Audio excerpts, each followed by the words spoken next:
हर हर महादेव, जय भोलेनाथ। नमस्कार दोस्तों, मैं साधना पांडे मार्गदर्शन पे आपका स्वागत करती हूँ। दोस्तों, सोमवती अमावस्या बहुत विशेष होती है। सोमवती अमावस्या को पीपल वृक्ष की फेरी लगाते हैं और उस फेरी के लिए कौन कौन सी सामग्रियाँ लगती हैं वो जानेंगे। पूजा कैसे करेंगे ये भी जानेंगे। दोस्तों, जो पहली बार फेरी लगा रहे हैं तो उसमें बड़ा नियम होता है, क्योंकि ये टोटल व्रत जो होता है या फिर कहिए कि पूजा होती है वो सुहाग के लिए होता है। शास्त्र में ऐसी मान्यता है कि यदि किसी लड़की की कुंडली में वैधव्य योग है और उसे भी ये पूजा करा दिया जाए तो उससे ये दोष दूर होता है। कहानियों में भी आपने सुना होगा। तो बहुत विशेष है सुहाग के लिए, सिंदूर के लिए ये पूजा। तो कैसे और किस तरह करना है, पहली बार कैसे शुरू करना है, और पहली बार शुरू कर सकते हैं तो हाँ बिल्कुल किया जा सकता है, किसी भी प्रकार की दिक्कत नहीं है। किसी भी व्रत के लिए मनाही है, पूजा पाठ आप हर कोई कर सकता है। पूजा विधि भी जानेंगे दोस्तों, साथ साथ पूजा का जो मुहूर्त है, शुभ मुहूर्त, वो क्या है, किस मुहूर्त में आपको पीपल वृक्ष की फेरी परिक्रमा कर लेना है। तो चलिए दोस्तों, अब एक एक करके सभी महत्वपूर्ण बातें जान लेते हैं। सबसे पहले तो देखिए क्या लेना है इसके बारे में देख लेते हैं। तो सुहाग की सामग्रियां रहेंगी। सुहाग की सामग्री में चूड़ी, बिंदी और एक ब्लाउज का पीस येलो कलर का ज़रूर ले लीजिएगा। आप लोग येलो कलर का ब्लाउज का पीस ले लीजिएगा और एक छोटा कपड़ा येलो कलर का हो तो जो आइपन आप पूजा में लगाएंगे, आगे मैं बताऊंगी, उसी आइपन सोना धोबन के ऊपर वो लपेटा जाता है, लगाया जाता है, लपेटा किया जाता है, चिपका दिया जाता है। तो वो ले लीजिएगा और एक लोटा जल ज़रूर लीजिएगा और थोड़ा मीठे के लिए गुड़ ले लीजिएगा, गुड़ शुभ होता है, और धूप बत्ती ले लीजिएगा। सिंदूर आप ले लीजिएगा पीला, क्योंकि जितनी परिक्रमा आप करेंगे ना उतनी बार हर परिक्रमा पूरी होने के बाद एक कोई मूंगफली का दाना या कुछ भी चढ़ाएंगे और एक जो है आप वहाँ पे सिंदूर लगाएंगे। तो ये काम आपको ज़रूर कर लेना है। इस विधि से करके ये सारी सामग्रियाँ होंगी। सामग्रियाँ बहुत ज़्यादा नहीं रहती हैं।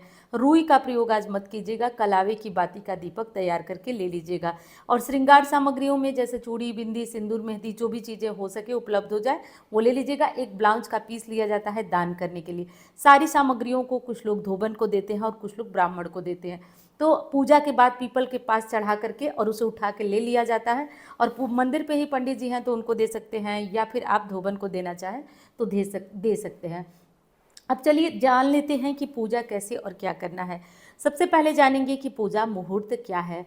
अब दोस्तों पहले हाँ रुक जाइए, मैं बता दूं आपको कि पहली बार आप करने जा रहे हैं तो धान देख लीजिए।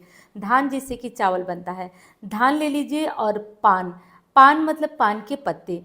तो 108 जगह पे पान के पत्ते पे थोड़ा थोड़ा धान और पान और हल्दी भी एक गांठ रख लीजिएगा। और इसको 108 की संख्या में गिन करके और आप छोटे छोटे पैकेट बना लीजिएगा कागज़ में लपेट के या जैसे भी, और इसी से आप पहली बार फेरी लगाएंगे। आप मूंगफली के दाने वगैरह से नहीं लगाएंगे, ध्यान रखिएगा। और दोस्तों मैं आ रही हूँ आज रात को लाइव, आज यानी कि 7 और 8 दोनों ही दिनों में लाइव आ रही हूँ। तो कोई भी दुविधा है, दिक्कत है तो आप लाइव में भी जुड़िएगा। बहुत सारी बातें हम लोग मिल करके करेंगे, तो टाइम हो तो ज़रूर जुड़िएगा। और देखिए मूंगफली जो लोग पहली बार नहीं कर रहे हैं वो मूंगफली ले लें। चना भिगो करके भी लोग लेते हैं, तो भीगा हुआ चना भी लेना चाहें तो ले लें और वो गिन करके ले जाएं पीपल के पास, क्योंकि फिर फेरी लगाने में ना दिक्कत होने लगती है। और एक दिया भी ले लें। तो ये सारी सामग्रियां हैं जो कि सभी लोग जानते हैं, कोई बहुत ज़्यादा सामग्री नहीं होती है कि आप ये ले लें। कुछ दक्षिणा ज़रूर पीपल के पास चढ़ाया जाता है, फिर आप उसे छोड़ भी सकते हैं और आप सारी सामग्रियों के साथ दान भी दे सकते हैं। पूजा में अब देखिए आपको करना यह है कि जल्दी जगिए, मुहूर्त की बात बता रही हूँ आपको। और जो ये सोमवती अमावस्या की फेरी पीपल में लगती है ना, वो फेरी जो है करीब करीब आपको 8 बजे के पहले ही कोशिश करना चाहिए, प्रयास करना चाहिए कि वो फेरी परिक्रमा आपकी 8 बजे तक हो जाए। क्योंकि देखिए पीपल की पूजा ना वैसे तो अमावस्या के दिन जब पितरों का समय होता है तो वो होता है लगभग दोपहर का टाइम, 12 बजे के करीब का। लेकिन हमें जो है सुहाग के लिए पूजा करना है तो हम जो है 8 बजे तक इस पूजा को कर लें। 8:30 9 भी बज जाता है तो कोई दिक्कत वाली ऐसा नहीं है कि नहीं, लेकिन यही मुहूर्त है, इसी मुहूर्त में आप लोग पूजन करें। पूजा कैसे करना है तो देखिए लाल या पीला साड़ी सूट जो भी पहनिएगा पहन लीजिएगा। अपने घर से थोड़ा जल ले लीजिएगा और मीठा जल, थोड़ा दूध और थोड़ा सा गुड़ डाल करके पीपल में चढ़ा दीजिएगा। इसके बाद पीपल वृक्ष के पास जो अयपन आप लेके जाएंगे, मैं पिछली वीडियो में बता चुकी हूँ, थोड़ा कच्चा चावल भिगो के पीस लीजिएगा और उसे पीस करके उसमें हल्दी डालकर अयपन बनाकर, और अयपन मतलब एक आकृति अपने हाथों से पीपल पे बना दिया जाता है कि ये सोना धोबन है, इनकी आकृति हम बनाया, अब हम इनका पूजन करेंगे। तो अब देखिए सोना धोबन के लिए मैं तो चुनरी ले जा रही हूँ, छोटी सी जो 10-20 रुपए की आप लोगों को भी मिलती होगी, अगर मिल जाए तो वो ले लीजिए और ले जा करके उनको चढ़ा दीजिए। उन्हीं को सिंदूर से और हर तरीके से टीक दीजिए, अपना सिंदूर बिंदु चूड़ी सब चढ़ा दीजिए। और एक दिया ले गए हैं अगर बिना रुई का कलावे की बाती डालकर, तो आप जो है उसी से अपना दिया जलाने के बाद अब आप चालू कर देंगे अपनी परिक्रमा। एक एक परिक्रमा पूरी होने पर एक एक जो है मूंगफली के दाने, या पहली बार कर रही हैं तो धान और पान चढ़ाते रहिएगा।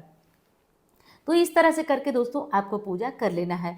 अब दूसरी बात जो कि बहुत सारे क्वेश्चन आ रहे हैं कि दीदी हमें सोमवती अमावस्या के लिए बाल कब धुलना है, तो देखिए रविवार को आप पूरे शाम तक सूर्यास्त के पहले तक बाल धो सकते हैं। किसी कारण से कोई नहीं जानता हो, वीडियो लेट देखा हो, तो देखिए एक दिन का कोई दिक्कत नहीं है, आप रात को भी बाल धो लीजिए। और एक रील जरूर ले लीजिएगा। कुछ लोग जो है वो रील थोड़ा मोटी ले लेते हैं, कुछ पतली, और जो परिक्रमा लगाएंगे ना, कोशिश करिए कि आप उसी रील से मतलब धागे को पहले पीपल में फंसा दीजिए और एक एक परिक्रमा घूमते। हाँ थोड़ा सा कठिन होता है लेकिन कोशिश करेंगे तो हो जाएगा। बीच में अगर धागा खत्म हो जाता है, रील पतली है, तो आप जो है फिर भी अपनी परिक्रमा मत छोड़िए।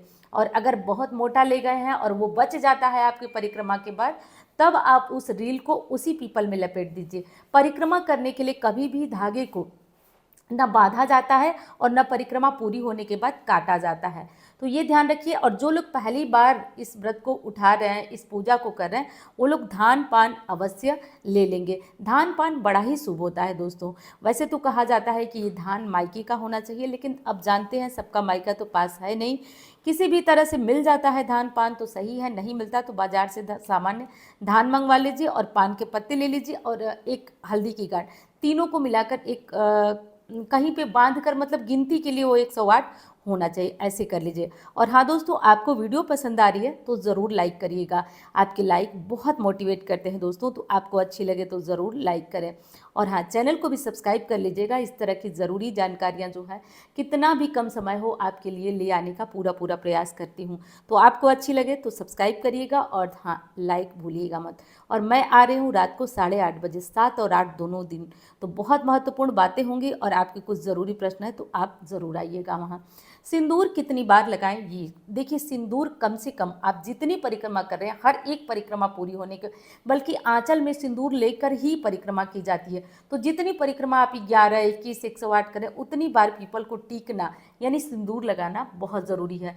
तो ये काम हमें ज़रूर से कर ही लेना है, पीपल की परिक्रमा पूजा। और हाँ, सामान में दक्षिणा आपको ज़रूर रखना है, दक्षिणा रख लीजिएगा और एक पीस रखिएगा जो दान किया जाता है, और एक कपड़ा सोना धोबन को चढ़ाने के लिए। बाकी सामान्य जो सामग्रियाँ होती हैं जैसे सिंदूर बिंदी चूड़ी, अब तो आप जानते हैं बहुत सारी सामग्रियाँ भी चढ़ा सकते हैं और कम से कम। तो ये चीज़ें हो गई दोस्तों, और केवल इतना ही। समय का ध्यान दीजिएगा, समय जो है बहुत ज़्यादा ध्यान दे करके, और आपको अपने समय के अंदर ही अपनी पूजा ख़त्म कर लेना है। तो ये सारी ज़रूरी जो बातें हैं दोस्तों, वो उम्मीद करती हूँ कि आपको पसंद आ रही होंगी। और चलिए, अब मुझे लग रहा है कि सारी महत्वपूर्ण बातें हमारी हो गई। सामग्री, पूजा विधि सब कुछ हमने जाना, पहली बार कैसे करना है, पूजा का मुहूर्त, पूजा की विधि क्या है, सब जान लीजिएगा। अंत में महादेव की पूजा करना मत भूलिएगा दोस्तों। तो चलिए, अब मैं मिलती हूँ आपसे किसी अन्य वीडियो में। धन्यवाद। हर हर महादेव।